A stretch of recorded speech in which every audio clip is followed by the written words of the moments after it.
जय श्री कृष्णा। राधे राधे। आप सभी को पौष मास के शुक्ल पक्ष की पुत्रदा एकादशी की हार्दिक शुभकामनाएं। पुत्रदा एकादशी के दिन भगवान विष्णु जी की पूजा करने से संतान प्राप्ति के योग बनते हैं और संतान पर आने वाला हर कष्ट भगवान श्री हरि की कृपा से दूर हो जाता है। साथ ही पौष पुत्रदा एकादशी के दिन इस व्रत कथा को पढ़ने अथवा सुनने से संतान का भविष्य आजीवन के लिए उज्जवल एवं सुरक्षित बना रहता है।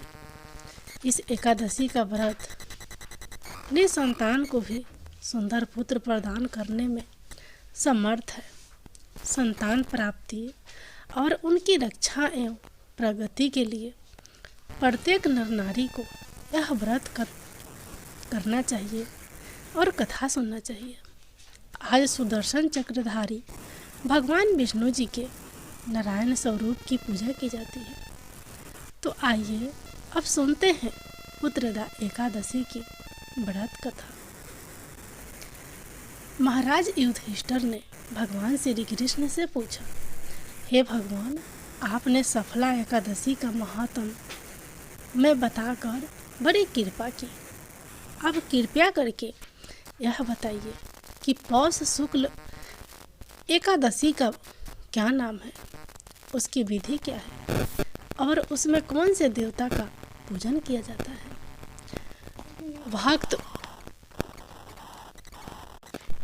भक्त वत्सल भगवान श्री कृष्ण बोले, हे राजन, इस एकादशी का नाम पुत्रदा एकादशी है। इसमें भी नारायण भगवान की पूजा की जाती है। इस चर और अचर संसार में पुत्रदा एकादशी के व्रत के समान दूसरा कोई व्रत नहीं है। इसके पुण्य से मनुष्य तपस्वी, विद्वान और लक्ष्मीवान होता है। इसकी मैं एक कथा कहता हूँ, सो तुम ध्यान पूर्वक सुनो। भद्रावती नामक नगरी में सुकेतु मान नाम का एक राजा करता था। उसके कोई भी पुत्र नहीं था। उसकी स्त्री का नाम सभ्य था। वह निसंतान होने के कारण सदैव चिंतित रहा करती थी। राजा के पितृ भी रो रो कर पिंड लिया करते थे और सोचा करते थे कि इसके बाद हमको कौन पिंड देगा। राजा को भाई बांधव, धन, हाथी, घोड़े, राज्य और मंत्री, इन सब में से किसी से भी संतोष नहीं होता था। वह सदैव यही विचार करता रहता था कि मेरे मरने के बाद मुझको कौन पिंड दान करेगा। बिना पुत्र के पितरों और देवताओं को ऋण में कैसे चुका सकूंगा। जिस घर में पुत्र ना हो उस घर में सदैव अंधेरा ही रहता है। इसलिए पुत्र उत्पत्ति के लिए प्रयत्न करना चाहिए। जिस मनुष्य ने पुत्र का मुख देखा है वह धन्य है। उसको इस लोक में यश और परलोक में शांति मिलती है, अर्थात उनके दोनों लोक सुधर जाते हैं। पूर्व जन्म के कर्म से ही इस जन्म में पुत्र और धन आदि प्राप्त होते हैं। राजा इसी प्रकार रात दिन चिंता में लगा रहता था। एक समय तो राजा ने अपने शरीर को त्याग देने का निश्चय किया, परंतु आत्मघात को महान पाप समझकर उसने ऐसा नहीं किया। एक दिन राजा ऐसा ही विचार करता हुआ अपने घोड़े पर चढ़कर वन को चल दिया तथा पंछियों और वृक्षों को देखने लगा। उसने देखा कि वन में मृग, व्याध, सुअर, सिंह, बंदर, सांप आदि सब भ्रमण कर रहे हैं। हाथी अपने बच्चों और हाथियों के बीच घूम रहा है। इस वन में कहीं तो गिद्दर अपने कर्कश स्वर में बोल रहे हैं, कहीं उल्लू ध्वनि कर रहे हैं। वन के दृश्यों को देखकर राजा सोच विचार में लग गया। इसी प्रकार आधा दिन बीत गया। वह सोचने लगा कि मैंने कई यज्ञ किए ब्राह्मणों को स्वादिष्ट भोजन से तृप्त किया, फिर भी मुझको दुख प्राप्त हुआ। ऐसा क्यों? राजा प्यास के मारे अत्यंत दुखी हो गया और पानी की तलाश में इधर उधर फिरने लगा। थोड़ी दूरी पर राजा ने एक सरोवर देखा। उस सरोवर में कमल खिले हुए थे तथा सारस, हंस, मगरमच्छ आदि विहार कर रहे थे। उस सरोवर के चारों तरफ मुनियों के आश्रम बने हुए थे। उसी समय राजा के दाहिने अंग फरकने लगे। राजा शुभ शगुन समझकर घोड़े से उतरकर मुनियों को दंडवत प्रणाम करके वहां बैठ गया। राजा को देखकर मुनियों ने कहा, हे राजन, हम तुमसे अत्यंत प्रसन्न हैं। तुम्हारी क्या इच्छा है, सो कहो। तब राजा ने पूछा, महाराज, आप कौन हैं और किस लिए यहाँ आए हैं, कृपया करके बताएं। तब मुनि कहने लगे, हे राजन, आज संतान देने वाली पुत्रदा एकादशी है। हम लोग विश्वदेव के और इस सरोवर में स्नान करने के लिए आए हैं। यह सुनकर राजा कहने लगा कि महाराज, मेरे कोई भी पुत्र नहीं है। यदि आप मुझ पर प्रसन्न हैं तो एक पुत्र का वरदान दीजिए। तो मुनि बोले, हे राजन, आज पुत्रदा एकादशी है। आप अवश्य ही इसका विधि विधान से व्रत करें। भगवान की कृपा से आपको अवश्य ही घर में पुत्र होगा। मुनि के वचनों को सुनकर राजा ने उसी दिन एकादशी का व्रत किया और द्वादशी का उसका पारण किया। इसके बाद मुनियों को प्रणाम करके राजा महल में वापस आ गया। कुछ समय बीतने के बाद रानी ने गर्भ धारण किया और 9 महीने के बाद उनके एक पुत्र हुआ। वह राजकुमार अत्यंत शूरवीर, यशस्वी और प्रजापालक हुआ। भगवान श्री कृष्ण कहते हैं, हे राजन, पुत्र प्राप्ति के लिए इस पुत्रदा एकादशी का व्रत करना चाहिए। इस व्रत को करने वाले यशस्वी और पितृभक्त पुत्र तो पाते ही हैं और इसके महात्मा का श्रवण करने मात्र से ही सुंदर मनुष्य सुंदर संतान और मोक्ष की भी प्राप्ति करते हैं और अंत में उन्हें स्वर्ग की प्राप्ति होती है। प्रेम से बोलिए, भगवान विष्णु जी की जय, भगवान श्री कृष्ण की जय, बोलिए माता लक्ष्मी की जय। अब सुनिए एकादशी माता की कथा। एक बार एक राज्य में एक राजा रहा करता था। राजा बहुत ही बुद्धिमान और बलशाली था। राजा सदा ही अपनी प्रजा का बहुत अच्छे से ध्यान रखता था। प्रजा भी राजा को बहुत पसंद करती थी। राजा की 2 बेटियां थीं। राजा अपनी दोनों बेटियों से बहुत प्रेम करता था। राजा की छोटी बेटी देखने में बहुत सुंदर और आकर्षित थी और राजा की बड़ी बेटी छोटी बेटी के मुकाबले थोड़ी कम सुंदर थी। राजा की छोटी बेटी 11 माता की पूजा किया करती थी और सभी लोग राजा की छोटी बेटी से बहुत प्रेम करते थे और बहुत प्रशंसा किया करते थे। राजा भी अपनी छोटी बेटी को बड़ी बेटी से अधिक प्रेम करता था, जिसके कारण राजा की बड़ी बेटी को अपनी छोटी बहन से बहुत नफरत होने लगी थी। राजा की दोनों बेटियां जब बड़ी हो गई तब एक पड़ोस के राज्य में रहने वाले राजकुमार राजा की बड़ी बेटी के लिए रिश्ता लेकर आया। लेकिन जैसे ही उस राजकुमार की नज़रें राजा की छोटी बेटी पर पड़ी तो वह राजकुमार राजा की छोटी बेटी पर आकर्षित हो गया और छोटी बेटी से पहली नज़र में प्रेम करने लगा। उस राजकुमार ने राजा की बड़ी बेटी के साथ विवाह करने से मना कर दिया और उसने राजा से कहा कि मैं आपकी छोटी बेटी से विवाह करना चाहता हूँ।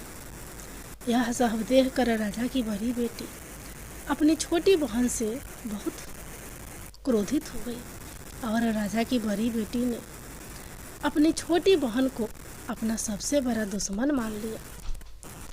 राजा की बड़ी बेटी ने अपनी छोटी बहन से बदला लेने का निर्णय किया। राजा की बड़ी बेटी ने अपनी छोटी बहन को जान से मारने का उपाय सोचा। राजा की बड़ी बेटी ने अपनी छोटी बहन को मारने के लिए सबसे पहले एक लड्डू में जहर मिलाकर अपनी छोटी बहन को दे दिया और उसको लड्डू खाने के लिए कहा। लड्डू खाने के बाद भी छोटी बहन को कुछ भी नहीं हुआ। बड़ी बहन यह देखकर बहुत आश्चर्यचकित हो गई, लेकिन बड़ी बहन ने हार नहीं मानी। जब उसकी छोटी बहन रात में कमरे में सो रही थी, तब उसने एक मटके में सांप रखकर उसके कमरे में छोड़ दिया, लेकिन सांप भी छोटी बहन का कुछ नहीं कर पाया। जिसके बाद बड़ी बहन ने अपनी छोटी बहन से कहा कि चलो हम लोग कुएं में से पानी भर कर लाते हैं, जिसके लिए वह अपनी छोटी बहन को पानी भरने के बहाने कुएं के पास ले गई और उसने अपनी छोटी बहन को कुएं में धक्का दे दिया। लेकिन छोटी बहन को तब भी कुछ नहीं हुआ, क्योंकि हर बार 11 माता उसकी रक्षा कर रही थी। और उधर बड़ी बहन अपने सारे प्रयास के बाद भी असफल हो रही थी, जिससे वह बहुत क्रोधित हो गई। और फिर उसने अपनी छोटी बहन के पास जाकर उससे प्रश्न किया कि मेरी छोटी बहन, क्या तुमको पता है कि भगवान ने सबको मृत्यु एक निश्चित समय पर लिखी हुई है, और कैसे तुम्हारी या मेरी मृत्यु होगी, क्या तुम यह जानती हो? तब छोटी बहन ने अपनी बड़ी बहन को बताया कि हाँ दीदी, मैं तो जानती हूँ कि मेरी मृत्यु कैसी होगी। छोटी बहन से यह सब बातें सुनकर बड़ी बहन मन ही मन बहुत खुश होने लगी और उसने अपनी छोटी बहन से कहा कि तुम जानती हो तो मुझे अपनी मृत्यु का राज बताओ। तब छोटी बहन ने अपनी बड़ी बहन से कहा कि मेरी मृत्यु तो एक तोते में है, जो तोते के गले में एक हार है, उससे मेरी मृत्यु होगी। जब तक कोई भी व्यक्ति तोते को मारकर उस हार को अपने गले में पहनेगा तो मैं मूर्छित हो जाऊंगी, और जैसे ही उस हार को अपने गले से उतारेगा तो मैं वापस से जीवित हो जाऊंगी। अपनी छोटी बहन की मृत्यु का राज जानकर बड़ी बहन बहुत खुश हुई और उसने अपनी छोटी बहन को मारने के लिए उसके पालतू तोते को ढूंढना शुरू कर दिया। और छोटी बहन को इस बात का अभ्यास हो गया था कि कोई उसकी जान लेना चाहता है, जिसके लिए वह अपने पिताजी के पास गई और उसने अपने पिताजी से कहा कि पिताजी, मेरी मृत्यु के बाद आप मुझे मत जलाइए, आप मुझे अपनी पुरानी वाली हवेली में एक पलंग में लेटाकर छोड़ दीजिएगा। अपनी छोटी बेटी की यह बातें सुनकर राजा बहुत आश्चर्यचकित हो गया। राजा ने अपनी छोटी बेटी से पूछा कि बेटी, तुम यह क्या कह रही हो? तब राजा की छोटी बेटी ने बताया कि पिताजी, समय किसी के लिए नहीं रुकता है, कब किसको हो जाए इसका किसी को कुछ नहीं पता। फिर राजा ने अपनी छोटी बेटी से कहा कि तुम ऐसी बातें क्यों करती हो? 2-3 दिन के बाद तुम्हारा विवाह है। लेकिन छोटी बेटी ने अपने पिताजी को ऐसा करने पर मजबूर कर दिया और उनसे वचन ले लिया। राजा ने भी अपनी छोटी बेटी की बात स्वीकार कर ली। और 2-3 दिनों के बाद जब शादी का समय आया, तब राजकुमार बारात लेकर राजा के घर आया और राजकुमार और राजा की छोटी बेटी का विवाह शुरू हो गया। जैसे ही राजा की छोटी बेटी राजकुमार के साथ फेरे लेना शुरू हुई, तो उसकी बड़ी बहन अपनी छोटी बहन के कमरे में जाकर उसके तोते को पकड़ लेती है और उसको जान से मार देती है। तोते के गले में जो हार था उसको अपने गले में धारण कर लेती है और जैसे ही बड़ी बहन उस हार को अपने गले में धारण करती है तो उधर छोटी बहन 3.5 ही फेरे ले पाती है और वहीं पर बेहोश होकर गिर जाती है। जिसके बाद राजा ने बड़े बड़े दर्द हाकिमों को बुलाया और अपनी छोटी बेटी का इलाज करने के लिए कहा। राजा की बात सुनकर जब वैद्य ने छोटी बेटी को देखा तो राजा को बताया कि आपकी छोटी बेटी ना तो जीवित है और ना ही मरी हुई है। ऐसा मैं पहली बार देख रहा हूँ। राजा ने वैद्य और हाकिमों को यह बात बाहर बताने से मना किया था और उनको कहा कि अगर तुमने यह बात किसी को बाहर बताई तो हम तुमको फांसी दे देंगे। राजा ने अपनी छोटी बेटी को पुराने महल में जाकर एक पलंग में लेटा दिया और वहाँ पर कुछ सैनिकों को तैनात कर दिया। इसके बाद राजा वापस अपने महल पर आ गया। राजा की बड़ी बेटी अपने पिताजी के पास आई और कहने लगी कि पिताजी, अगर यह शादी संपन्न नहीं हुई तो आपकी इज्जत का क्या होगा? आप कहे तो मैं आपकी इज्जत बचाने के लिए राजकुमार से शादी करने के लिए तैयार हूँ।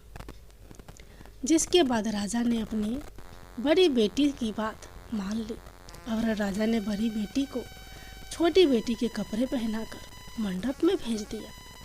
लेकिन राजकुमार यह जान गया कि यह राजा की छोटी बेटी नहीं है, बल्कि यह राजा की बड़ी बेटी है। लेकिन जब राजकुमार ने शादी करने से मना किया तो सभी लोगों ने राजा को बेबस करके राजा की बड़ी बेटी से बचे हुए फेरों को संपन्न करा दिया और विवाह संपन्न हुआ। जिसके बाद राजकुमार राजा की बड़ी बेटी को अपने महल ले गया।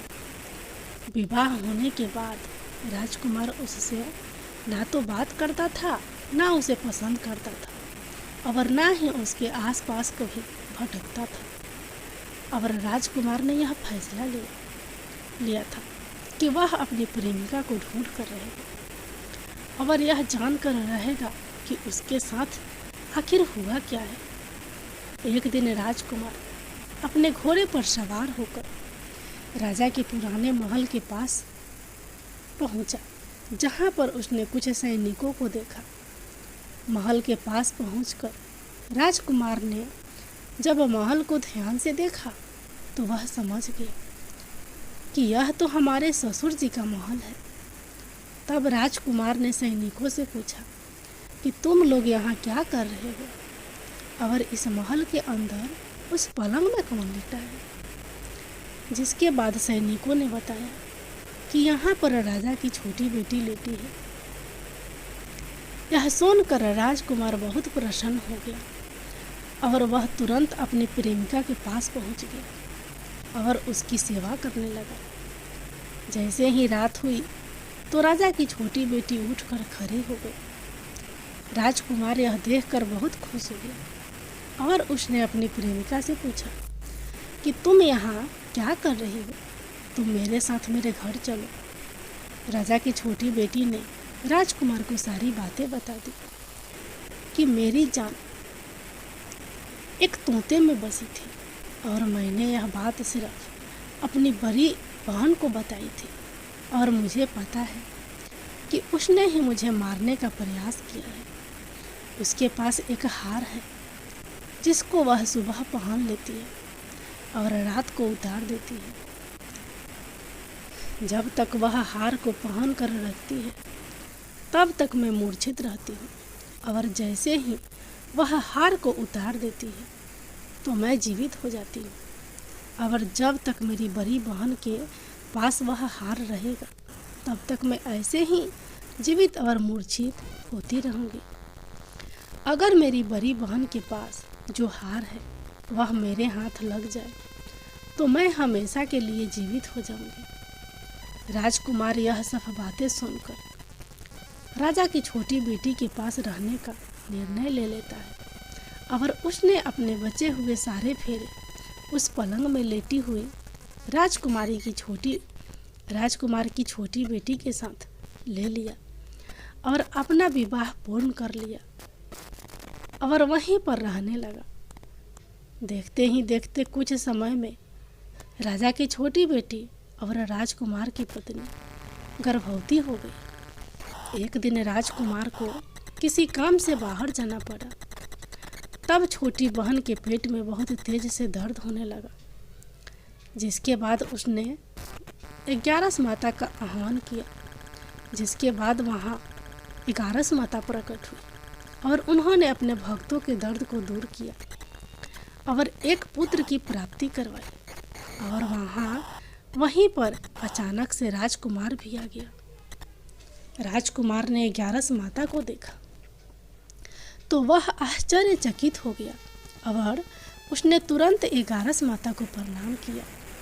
और 11 माता ने राजकुमार से कहा, जब तुम्हारा पुत्र 5 वर्ष का हो जाए तो तुम आकर अपनी पत्नी का हार इसके गले में डाल देना। और देखते ही देखते राजकुमार और राजा की छोटी बेटी का पुत्र 5 वर्ष का हो जाता है।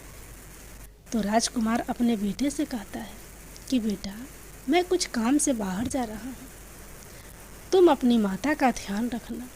और वहाँ से चला जाता है। राजा को बाहर निकलता देख बड़ी बहन के सैनिक देख लेते हैं और बड़ी बहन को जाकर सारी बातें बता देते हैं। जिसके बाद बड़ी बहन अपनी छोटी बहन के पुत्र को वहाँ से उठवा लेती है और उसको मरवा देती है।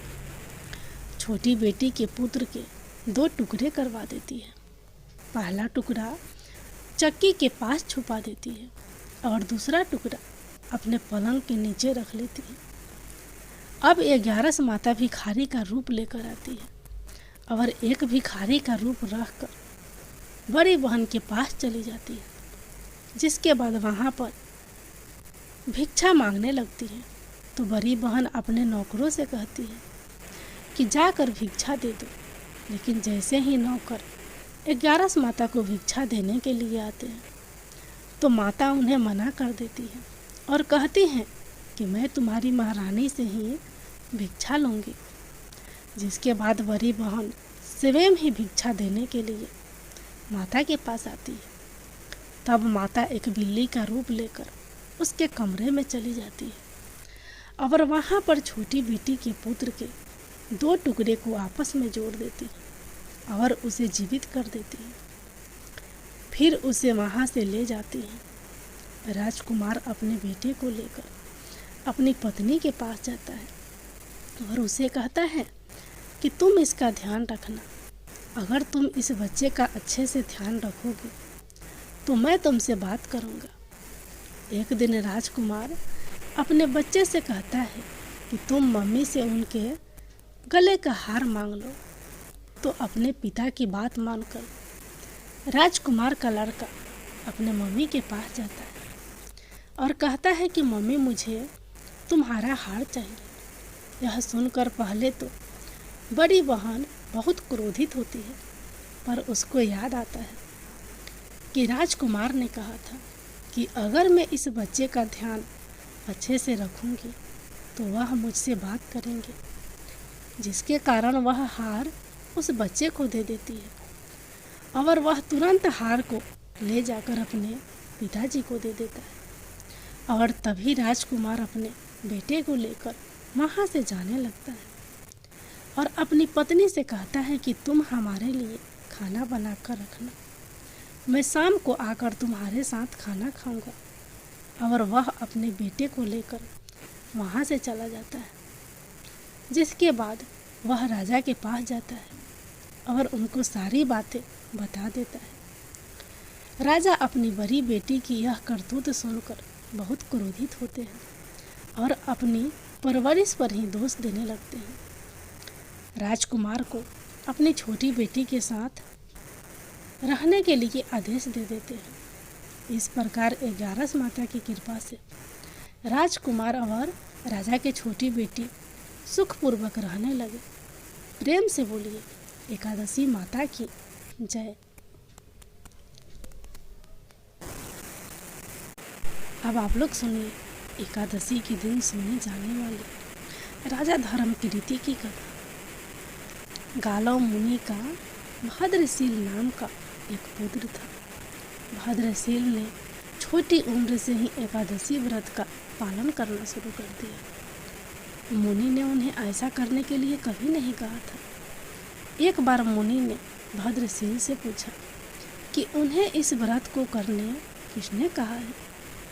भद्रशील ने कहा कि मैं कई जन्मों से एकादशी व्रत करता आ रहा हूँ।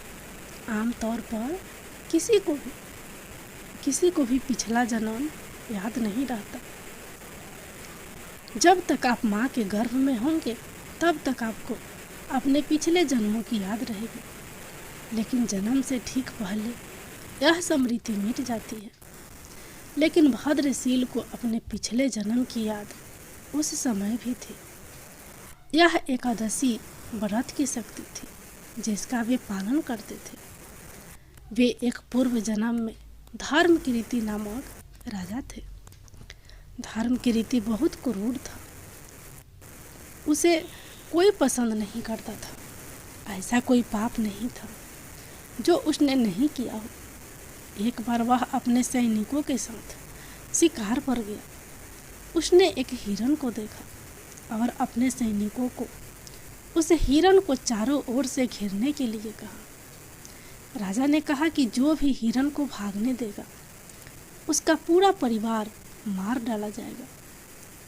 हिरण ने यह सुना और सोचा, बेचारे सैनिक, मैं उनमें से किसी को भी कुछ होने नहीं दूंगा। हिरण राजा के पास से निकल भागा। राजा ने हिरण का पीछा किया। सूर्यास्त होते राजा एक घने जंगल के अंदर फंस गया। हिरण कहीं दिखाई नहीं दे रहा था। राजा ने एक पेड़ के नीचे रात बिताई। उसने दिन भर में कुछ भी नहीं खाया था। उसे चारों ओर से खतरनाक जानवरों के गुर्राने की आवाज़ सुनाई दे रही थी। वह सो नहीं सका। राजा ने डर से श्री हरि परमात्मा से प्रार्थना करना शुरू कर दिया। फिर सुबह होते ही उसकी मृत्यु हो गई। यमदूत आए और उसे यमराज के पास ले गए। यमराज ने पूछा, तुम लोग इन्हें यहाँ क्यों लाए हो? इनका स्थान वैकुंठ में भगवान महाविष्णु के बगल में है। लेकिन राजन, यह तो महापापी है। नहीं, वह सब चला गया है। ये अब पवित्र है। जिस दिन उनकी मृत्यु हुई वह एकादशी थी। उन्होंने दिन भर उपवास किया और रात में जागते हुए श्री हरि का स्मरण किया। उनके सारे पाप दूर हो गए। वे पवित्र हो गए। यमराज ने स्वयं एक स्वर्ण रथ बुलवाया और राजा को वैकुंठ भेज दिया। जब लोगों को इस बारे में पृथ्वी पर पता चला तो वे सभी एकादशी का पालन करने के लिए और अधिक उत्साहित हो गए। एकादशी माता की जय।